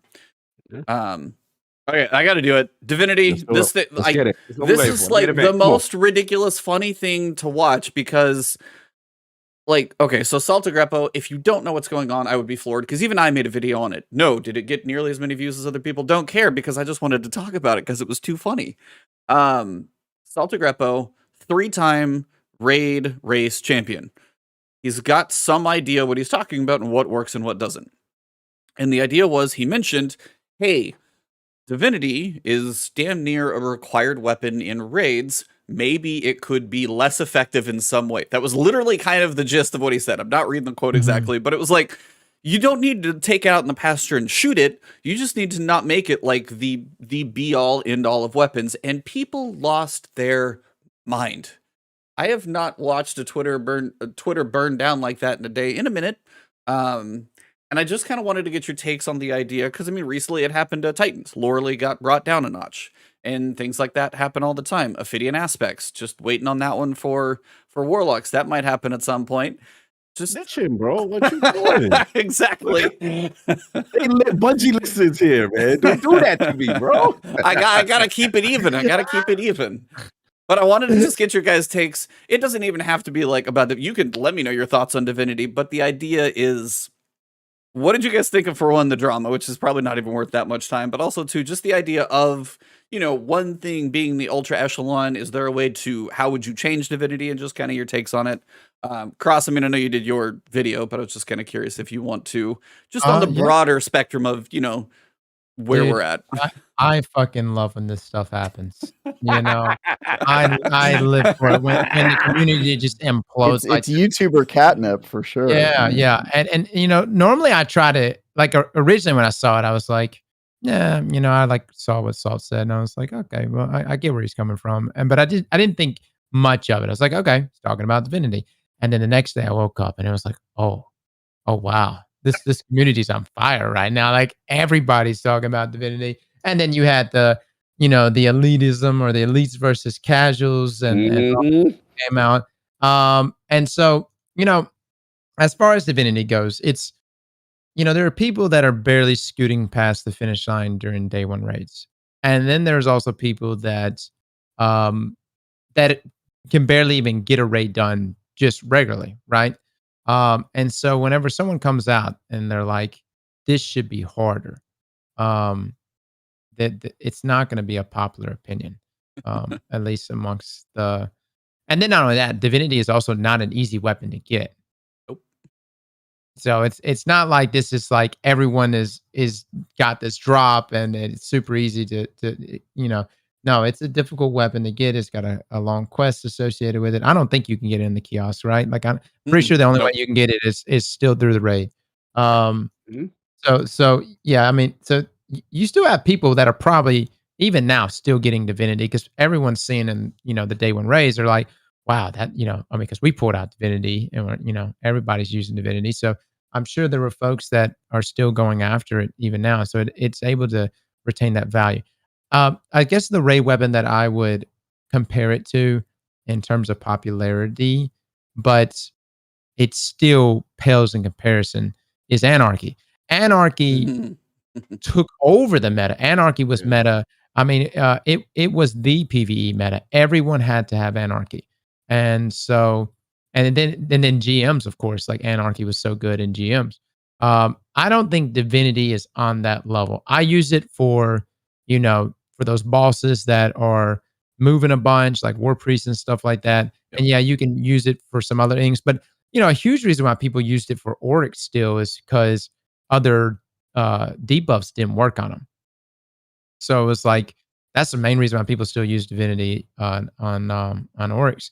But I don't think it's at that level that Anarchy was at to warrant someone coming in there and nerfing it.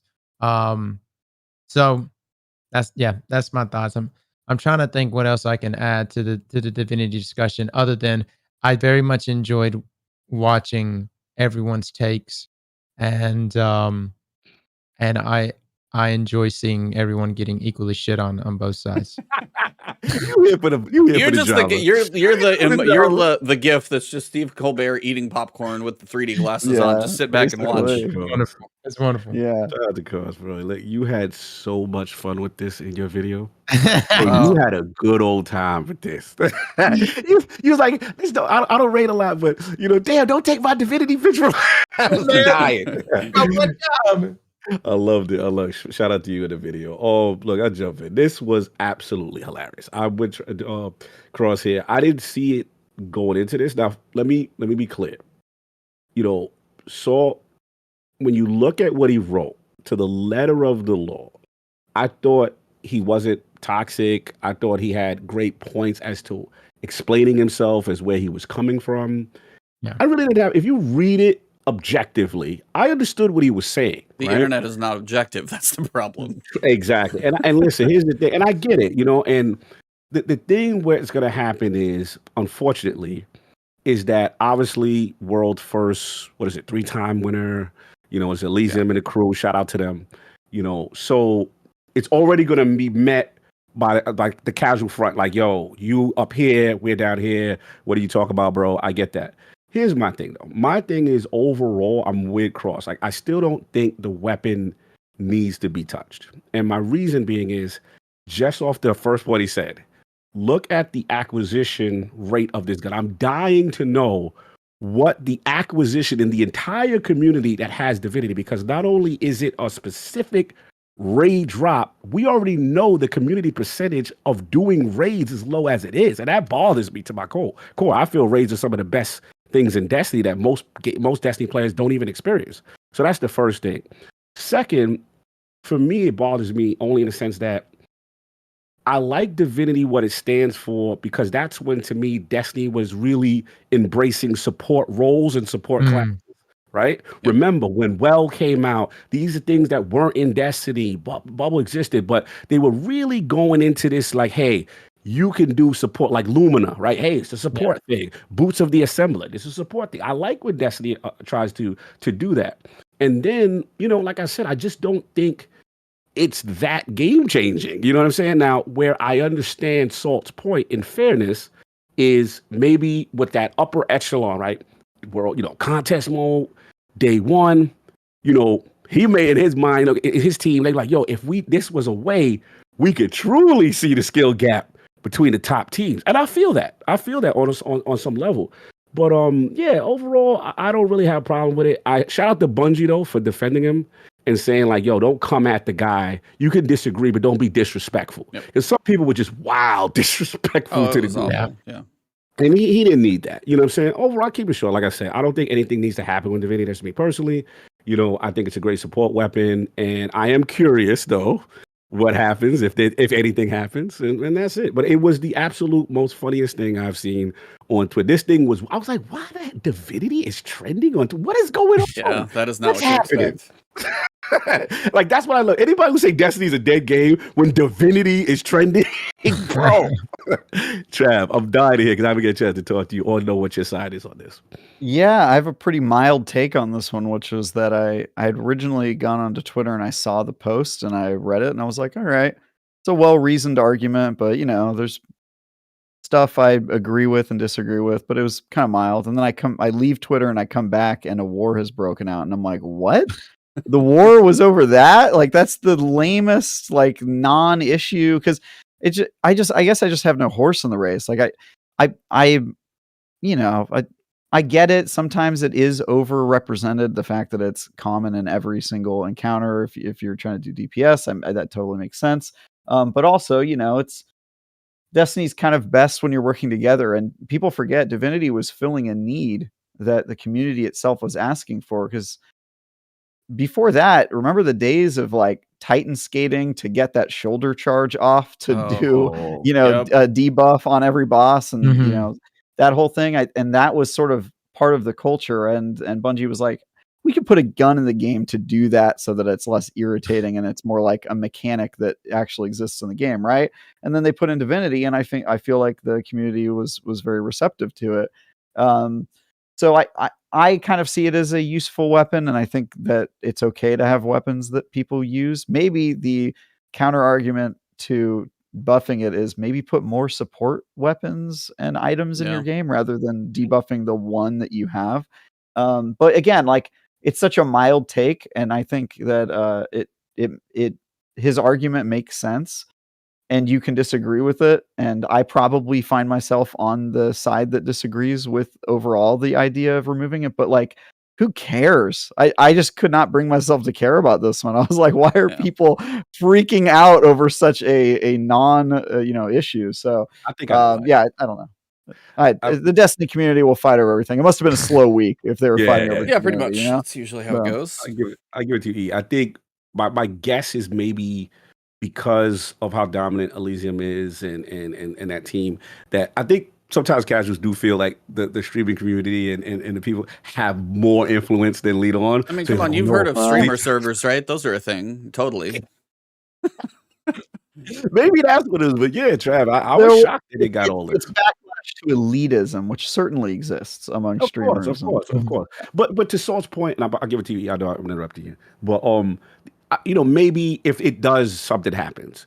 Maybe the bubble gets smaller. Maybe the crit spot moves. I think Cross, you made some good points. Other than that, I don't really know what else you could do with it. But I'm curious, E, like, what was your thought when this whole thing, erupted on Twitter? Where was outside of just, grabbing the popcorn and watching the trash fire, that's always entertainment. It was just funny to see everybody's takes, but it kind of honestly just made me think about the weapon and what it does. And mine is more just kind of coming back to, I'm still waiting at some point for us to have some kind of, and maybe it's like a Vex situation, you could do this. There has to be some kind of encounter that Bungie can build. And again, this is maybe a base on PS4 and Xbox One, just because they're older systems. Maybe it couldn't handle everything that I'm going to describe. But typically what we shoot at is one big dude somewhere. And what are we going to do? Well, outside of, Kali in Last Wish, who's got a really tiny head. Outside of her, most of the bosses have a really big area to hit. And this is just kind of changing where that is, making it a little more reasonable in case they just like bob and weave and they're boxing up there. One of the ones I saw was about accessibility, and I actually like the idea that that does help with accessibility. It's like some people don't have like the precision motor skills, whether it be multiple things, anything physical for sure. I'm like, and it helps them hit a crit. Cool. More people can do the raid. That I have no problem with. My idea would be sometime at some point, can we ever get a boss that's made up of a bunch of small things? And it doesn't have to be Siva, but it's a bunch of small things. And then you go to do damage phase. And what is damage phase? A lot of those pieces, like the main part could be immune, but a lot of the pieces split off. And now you have like 6 people around like an arena and they're working on picking off a bunch of little things where Divinity doesn't do you a damn bit of good anyway. Like I would like to see some type of boss design where Divinity doesn't have big dude to stare at you shooting stuff all the time. Find a way to, a different mechanic space, multiple enemies, like a large quantity of targets that you have to shoot to do damage. And that's kind of one of the ways that I would like to see them, circumvent that in a way. Just because we have had the War Priests and we've had, now we had, I can't even remember the thing. But I mean, we keep having, even now, even though I really enjoyed Rolk as an encounter because he moved, you were up there, he was going to walk up and kick you like a Dark Souls boss. People still divinity'd him because he's real slow. And I want to see this like swarm situation. I want to see a different style. That's all. Yeah, I get you. It's tough, for them as bosses. And one thing I will give them credit with Val, I always felt Caretaker doesn't get enough credit because even though, forget the Divinity thing, Divinity, you're right. You put that on the big bubble or somebody, the crit spot's bigger. We get it. But what I liked about it is prior to that Caretaker, you throw that well down in the spot, hey, all 6 boys get together, let's go, lace them up. But they moving. You know what I'm saying? Like, he's like, so you waste that first well on the plate, and it's like, oh damn, or you waste that ball. Like, you've got to be strategic with it. And I like that they kept moving in the verticality kept moving. So that was cool. But yeah, you're right. That's just more boss design. That's more also stuff that Travis has talked about, where that danger threat, you have to go up and do things to make you uncomfortable, like how the Hive Guardians do. And that's on them. That's on them. I mean, I don't envy them. I mean, they made some great stuff, but yeah, I don't know how they do it, but that is a cool idea as far as trying to do things to kind of circumvent Divinity. Val was a step. You said it right. Val was a step in that direction. Wells are much less useful because whether it was Rolk or Caretaker, you're never standing in the full length of anything. Same with a bubble. Both of those main ones they got away from. So then it was like grenades for debuffs that you could throw. Divinity is still kind of there. But I mean, that's them stepping away from stand in one spot, shoot at guy. Like they are trying to move the players around a little more and keep the mixer going. So that was kind of my take on it. Just because a whole bunch of like fire and elitism and all, I was like, that was just watching all the replies and checking out everybody's videos, which were fun. AZTECROSS has me rolling on the floor over here. So I mean, it's all that type of stuff was great. But just it more made me kind of just wonder. I was like, what would I do? And that was just kind of what it was. The last thing I did want to get to is we're kind of talking about raids as we are right now. King's Fall Hard Mode is coming out on Tuesday. And outside of, obviously we're going to have challenges and we're going to have hard mode. It's going to be 1600. I wanted to ask you guys if you feel hard mode King's Fall is worth it. Can I go first? I know we got our guest. Absolutely. I mean, you seem to want to jump on this one, so all right. I want to shout my guest out because I'm with him, man. Like, here's my thing. Like, I'm team rewards. I'm team reward. But like, what we gonna do with this adept in the crafting situation, Cross? I gotta set you up, bro. Like, well, like, I get it, but it's like if I can craft, why am I going to do adept? Right. You know what I'm saying? And I would have. Why is that a problem? I would have handed to Cross on that because he has some interesting things on, and I'm just curious has your mindset changed, or you think there's things they can do to kind of incentivize? Well, yeah, there's really no. It's kind of like Val. There's really no desire for the adept versions. You don't want Insidious adept when you can get enhanced perks Insidious, right? And that's with all the raid weapons. Someone brought up, what if adepts just dropped with enhanced perks already on them? That seems, you're still subject to RNG on that one. But you're completely bypassing the whole crafting portion, which is the whole reason behind it.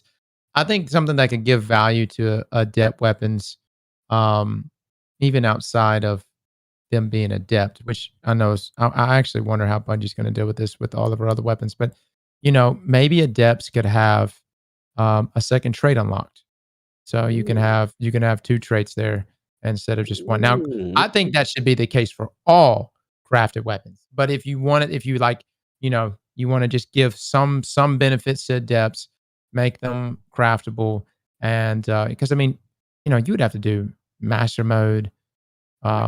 It's already rare to get the weapon patterns anyways for the base rate. To go to that for master mode, and yeah, there needs to be some more upside there. Okay, Trav, you had a counter? Yeah, my personal opinion on this is, I don't think it's broken. I think it's working as intended, and I think it's kind of beautiful the way that they've set it up in a way.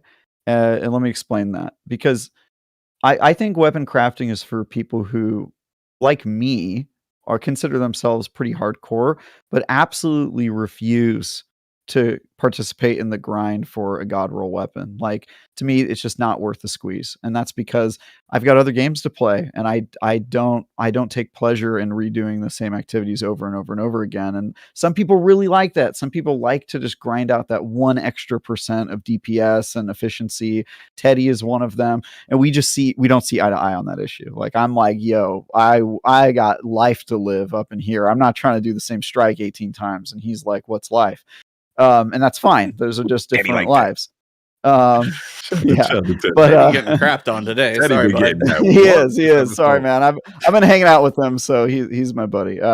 But the thing is, crafted weapons are kind of a middle ground, right? Because they're hard to get. Like right now, getting the raid weapons, I got to do the raid multiple times, and I can get maybe 95% of the way to having my god roll weapon with a crafted weapon.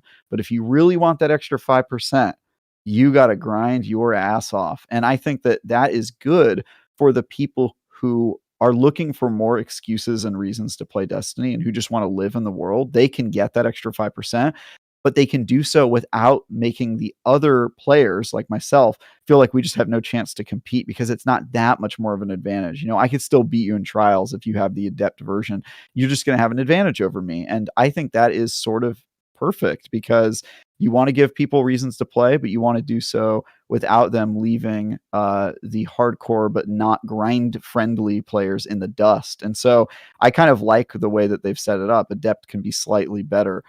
Where they maybe don't get it wrong is when the adept versions feel like they maybe aren't as good as crafting, which they sometimes do. And that is sort of a problem, but that's not always the case. Especially the last 2 seasons, I would say the Witch Queen release season, I felt like the adept weapons were better than the crafted ones. So I think they've done a pretty good job in many cases. But yeah, if they can just make the adept weapons a little bit better, I think that's best case scenario. It just I don't agree with the notion that adept weapons should be like fantastically better, because unless it's locked behind the lighthouse, I ain't doing it. I'm just not gonna. I'm not your guy. I'm not doing Gambit. I'm not doing Grandmaster Strikes. I'm sorry. I find that so boring.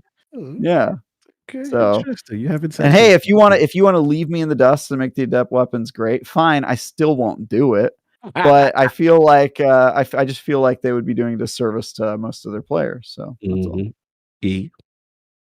I am not in agreement with Travis on this one, but that's not really a big surprise. No, because when you're saying like for 5%, I don't think it's 5% better. I think honestly, when you take a enhanced crafted weapon versus the god roll, which theoretically could take much longer to get, maybe you get lucky, maybe you don't.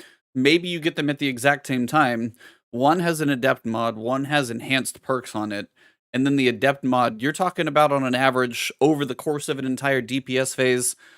I mean, it's probably like 0.5. It doesn't feel like it's much, like 1%, 0.5%. And then if you like have to itch your eye in the middle of a DPS phase, it's like neutralized. So like it's the point to where you have enhanced perks that get double benefit. I like what Cross said, actually. If you have more perks unlocked, maybe a raid weapon. If you go through all of the hell of master mode, and you've got, for one, having a chance for enhanced perks, I think would help. But two, have 2, or maybe 3 might be a bit much. Could be crazy. But have a lot of perks to drop on the weapon so people have less of a grind in master. But also on the other side, half of the drops you're going to get in master are these pieces of armor that are very stat focused for the week. Well, if I'm a Titan and it's going to be mobility week, I have absolutely zero incentive if I get unlucky. If I get armor, and that's all I get for the week, and it's all mobility, my week just got crapped on, and it doesn't do me any good, and we don't get double drops from master if it works the way I think Vogue or these other ones did. If you go do master, you don't get the normal drops. Is that correct, or is that not? I know there's been... For the challenge, then you get double drops for the challenge. That's right. The challenge you do get. But if you do master and you get this mobility armor and you're like, well, I don't want that. So you almost need to go do normal, see what you get, and then maybe go do the other. It just... Also, artifice armor, still just hanging out in dungeons. Yep. Not in a raid. I'm still waiting for armor 3.0. Maybe 11 energy. Can you imagine what 11 energy would do to go with that? Can I get the raid perk for free? Can I get the raid perk for free? Can the raid perks be 0? Like, just any of those little tweaks to make the armor worth it for me. Those are all the little things that would set it apart and be like, hey, if I go get 11 energy, 1 is typically not going to make a difference. Most of the crazy mods are 6 and 7, so you're still not going to hit 13 for the crazy, 5th column mods. Just a little bit. Yeah, Artifice Armor was honestly like, hey, and then a big just wind out of my sails. I could care less about Artifice Armor because most of the time you're just stretching that same 10 thinner. So that's kind of, for me, I mean, I got lucky enough to actually have a group that I've run with both in Val and a little bit consistently here in Kingsfall, and I've been lucky enough to raid a bit consistently, and it's like, hey, I'm working on crafted weapons, get some decent armor. But yeah, Master, our group's decent, but I was like, it's not going to be probably worth it. And that's just unfortunate. So that's kind of where I'm at. They're in agreement with in Travis' defense. Bungie's in agreement with him. They are leaving it as is. I know. I'm fully aware. Their mindset is it has a line. Hey, what incentive would they have to change it? Because all the diehards are grinding for it, even though they complain about it. They're grinding for the adept weapons, and the people who don't grind for it don't feel bad about missing out on it. So that's like, isn't that a win-win for them? Why would they change it? Curious, yeah. I'm curious if they ever talk about it. You guys can keep complaining, but until you stop grinding for it, I don't know. I have not touched Master. I've never touched it. Yeah, I don't. Yeah, I played it once just for the stream, but I never played. I just went back to normal. Yep. And the difference is like Palindrome, and those like Nightfall related weapons and trial weapons. I will grind for those adepts, but that's because there's not a counter version of them that's better. Right. That's the difference, yeah. I mean, the bow coming up for trials, by the way, if there's a backpack space to anybody out there, the Whistler's Whim, that bow, I really, really want it. I love bows just for PvE alone. It's got Alacrity, it's going to have Vice Stinger, it's loaded with perks on it. I want that bow so bad. Yeah. But you can't get that anywhere else. You can't go get an raid. You can't get a craftable in an adept version. You just get the roll. And that's why when you have a craftable that can get like 99% of the way there, Master does not feel worth that juice is not worth the squeeze, in my opinion. And I mean, Datto's on vacation right now. Master Raid comes out next week. He's like, I don't care. And he's one of the big ones who raids. Will Saltagrep will probably do it? Sure, because he'll probably go do it fast. But I would be, if they do it, it's probably very begrudgingly that they do it. And granted, you could say that about a lot of things in Destiny, depending on what you're talking about. But I don't think there's... Welcome to the life of a PvP player. That's all I gotta say. That's fine. I'm just saying as well, I don't think this is... I just have a different opinion than they do, and apparently that's just not going to change. But I just don't think the grind... And good on you, Bungie. I don't Good think job. the juice is Keep it worth up. the squeeze. Stop influencing the Love damn you, baby. dev traps. Love you, baby. Buddha, real quick, asked a question for you, E, because you're an armor guy. He said, how many? Talk about why with the weapon crafting, why you can't get armor crafting the same way. Would you like armor crafting, E? Your armor 3.0 What guy. would armor crafting involve? Like crafting your stats? See, I wonder. I've always said I want armor 3.0 because typically once you have like, a good, you could probably have 8 sets of armor in theory, like arc, solar, void, stasis, maybe a PvE set and a PvP set. If you want to go into certain builds, you can go crazy with it. But most of the time, that'll get you covered, especially if you get some high rolls. Somebody grinds out enough, even a crazy hardcore grinder. Like, I mean, God knows how many hours some of us have. You put that many hours in, you really get, there's not much else you need out of a set of armor because at that point, they all cap at 10 energy. You're still going to move mods around. They gave us modding, which is fine. But until they give more energy, more slots, honestly, if they would get rid of the Arc Solar Void stuff so you could just use all the mods, that'd be more fun. But crafting would be, yeah, that would have to be like crafting your own stats at that point, which they kind of teased at. Yeah, yes. Crafting into the stats. They kind of did that with, what was it, the recent Solstice? Is that? I mean, that was the closest because I got, as a Titan, I went Resilience, Recov. Like, Resilience was high. I got like 20, and then I got my Recov. And then if I could get a split, depending on where I wanted it, I could almost build what I wanted there. That's the closest we've got to it. But, I mean, that's, I think, all I would do. For me. Yeah. What would you guys, I mean, would you guys change? Is armor, is it just kind of there? Are you guys good? Do you like armor? Are you bored with it? Am I the only one who feels this way? I'm just curious. I'll ask Cross. Where's he at with armor? Well, I think that's definitely the next evolution they're going to have to go. Because I feel like something has to be paired with like these big annual expansions, right? And so, the armor crafting thing is like, what do we do there? Do we crank it to 11, which would add a lot? Do we collapse elemental affinities? Which they've done multiple times. Armor's changed so much over the years, right? They've moved mods around. I mean, what was things like hands-on used to be on class item, and then they moved it up to helmets. You know what I mean? And so the thing is like armor the way it is now is Bungie's way of like that. They're able to balance things based on the structure of armor now. So I feel like if they were to introduce some major changes, it would mess up the structure they've created so far. But as far as just armor crafting goes, and to nail down just the perfect stat roll that you want, I would like that. But then what happens when Guardian Games rolls back around and they're trying to get people to go, or Solstice, right? And they're trying to get people to go jump in those activities for those armor roll drops. You know what I mean? Where's the incentive? And so, not that armor is like a big incentive, but it was for me there. What was it? Was it Solstice where you could get the perfect stats? Damn near. So I would actually stick around for stuff like that. But it's one of those things that I have to just kind of leave it up to whatever Bungie's vision is on that one. Yeah. Not much to add. It's a tough one. I don't know how they're gonna handle armor. To be honest, it's a tough one. Now that they box themselves in, it's just I don't envy them with all. And then you got the like you said, the affinity. You've got the extra slot. Then you've got my concern is the build. You know what I'm saying, and how you got Warmind cells. You got the wells. I just want to know what's the next evolution. And now with the affinity, how do we tie it all in when you want to kind of advance? And the other thing for me, like I've always said, like I crutch on exotics a lot. So to me, I would like a system that helps me incentivize me that if I stick with like a legendary set, that there's bonuses or they played with it bonuses, with Gambit Prime. Right. And I thought we were going to go that direction a little bit more.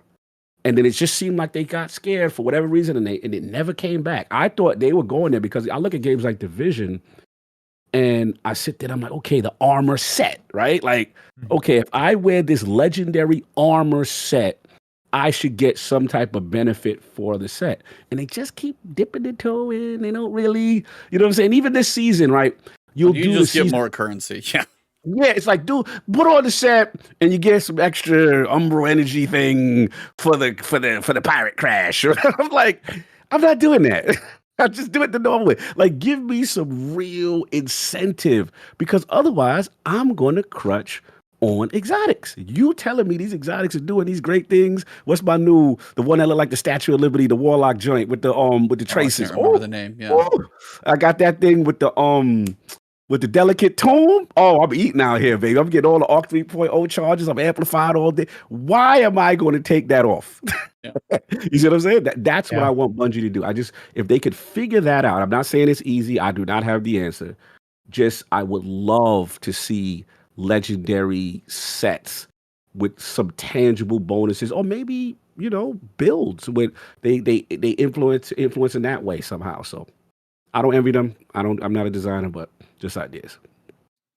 All right. I want to make sure we respect Cross's time here. But I wanted a couple quick fire questions just before we get out of here. They're just a couple ridiculous ones and one to make you think. First one, favorite sandwich?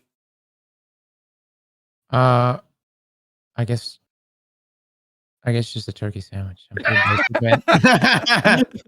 You got real secret, just turkey. Do you have a favorite post Thanksgiving like cold turkey bread situation or? Oh, that's pretty good. Yeah, the thick slabs of turkey. Yeah.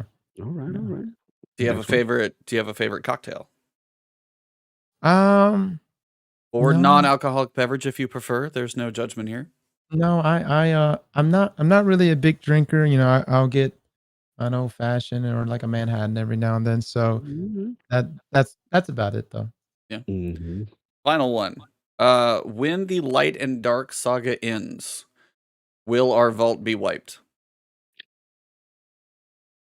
Oh, I hope not. I have my life in that thing.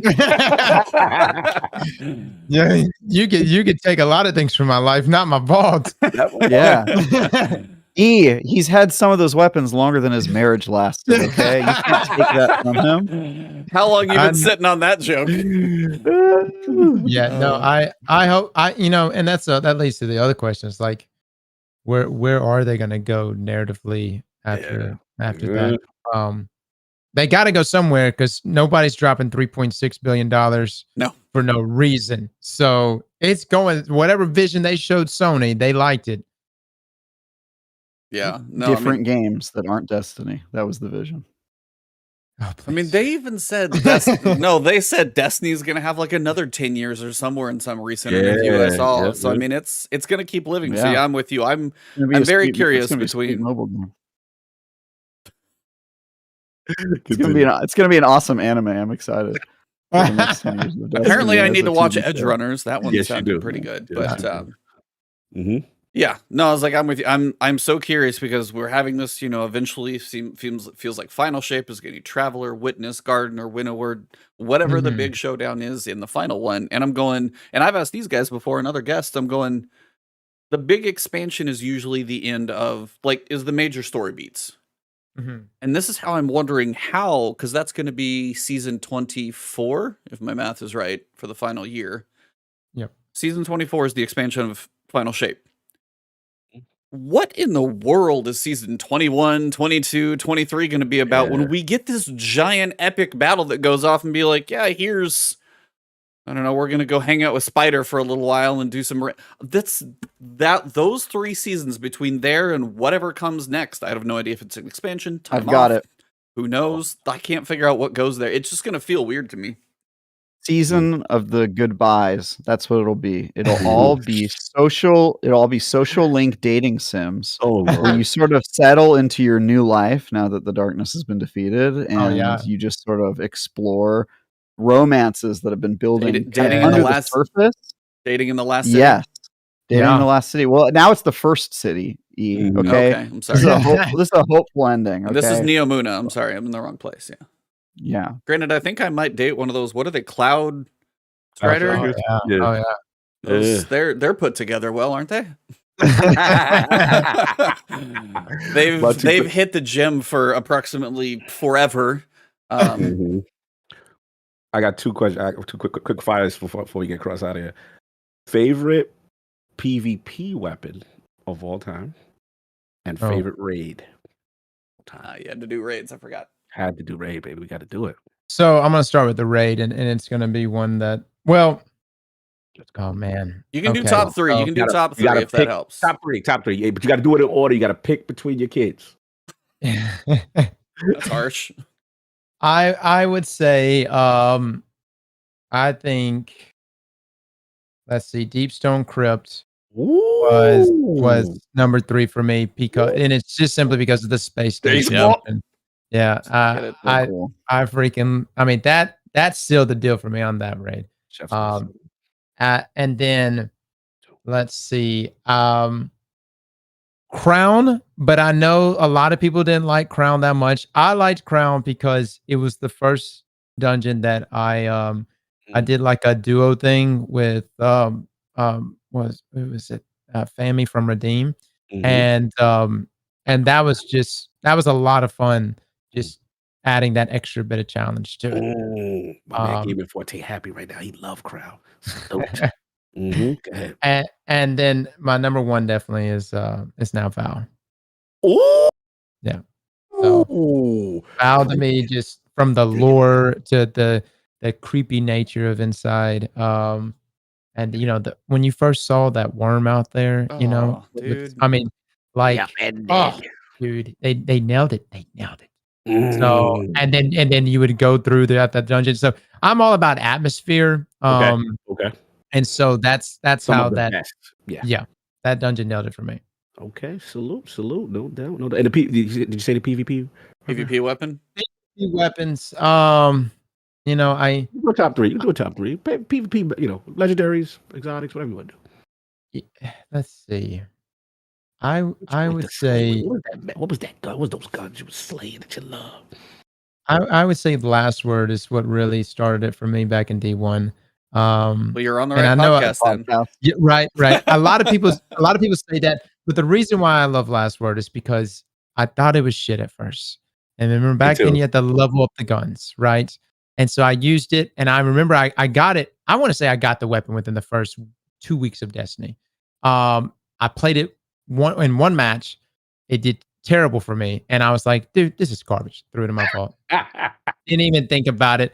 And then eventually I got around to actually leveling up to that, you know, that Last Word perk. And I was like, oh my Lord, this thing's busted. Like, why have I not played with it until now, you know? And so that's when that happened. I was that guy that never took it off and played with it in every match. But as far as other weapons, you know, I have a lot of love for a lot of different weapons. Whether it has been that Palindrome or that Kindle Orchid that could roll Rampage and Kill Clip together, you know, or I want those weapons back so bad. I had it too. The Black Armory. Yes. What was it, a 140? What was that? What was that? It was 140, yeah. Yeah. It was nice. It was nice. So you got that, Kindle. Okay. Cool. Any other quick fire ones?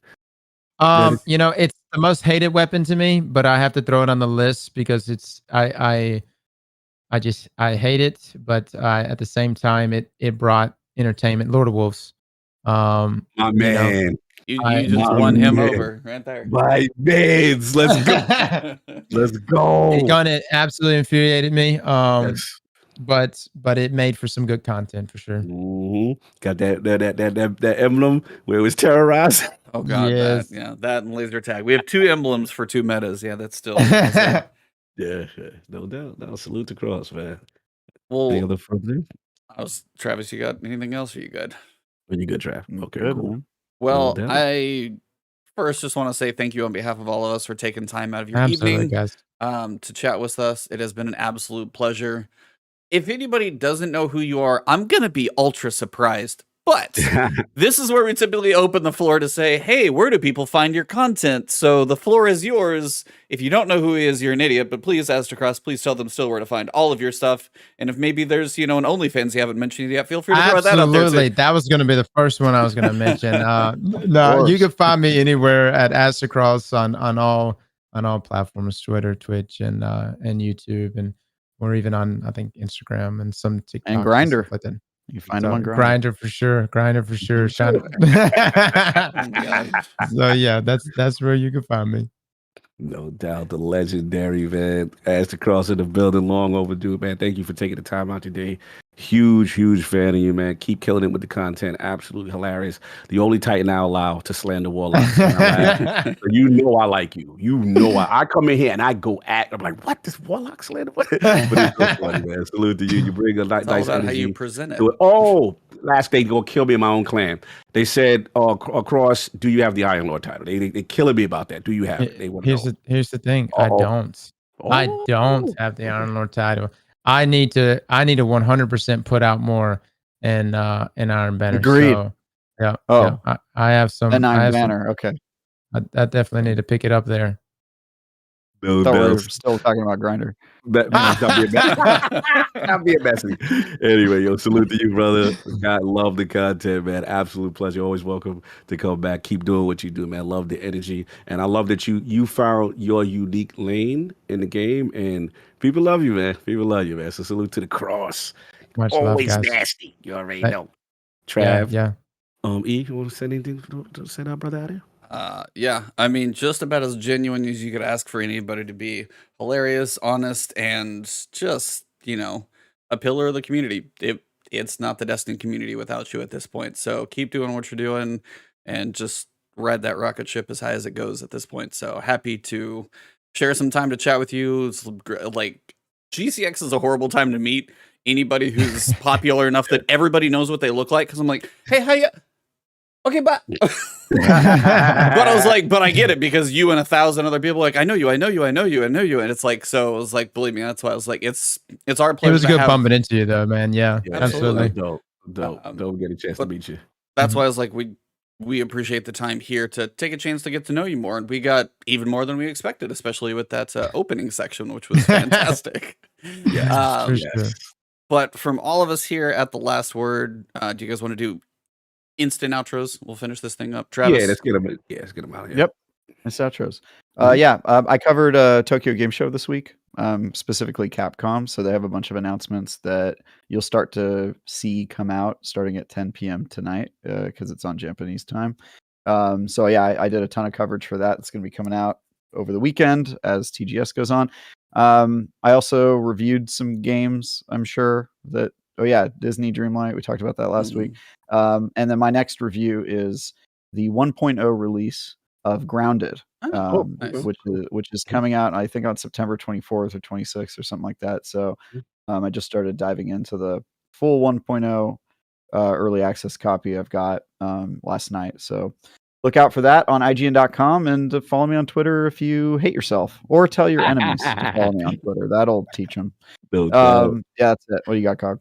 Yo, at LordCognito on Twitter. Every day, Sunday's the Lord's Day. Check us out. 1 p.m. Eastern, talking about what's going on in the gaming industry, all that good stuff. Also did a Defining Duke with Mr. Matty Plays, talking about Tokyo Game Show, the stuff that was revealed on the Xbox side. Come check that out. And salute to lordsofgaming.net. My brother's putting out some good content. Go check that out. What you got going? Oh, you broke a story this week, by the way. Yeah, first one. Yeah, thank you. Yeah, first one with the Halo situation. Much love. For me, just about as easy. It's Ebontis everywhere, whether it's Twitch, Twitter, YouTube. If you want to come hang out, you guys know where to find me. But yeah, thank you guys all. Chat, you guys have been absolutely on fire. All of you guys who are in here live. Cross, absolutely our pleasure. Thank you very much. Chat, loved you as well. And nasty. It was nasty. For this episode, the nasty is going to depart the building now. So for this episode number 215 on this September 15th, it has been the last word. Love it, guys. Love it. And we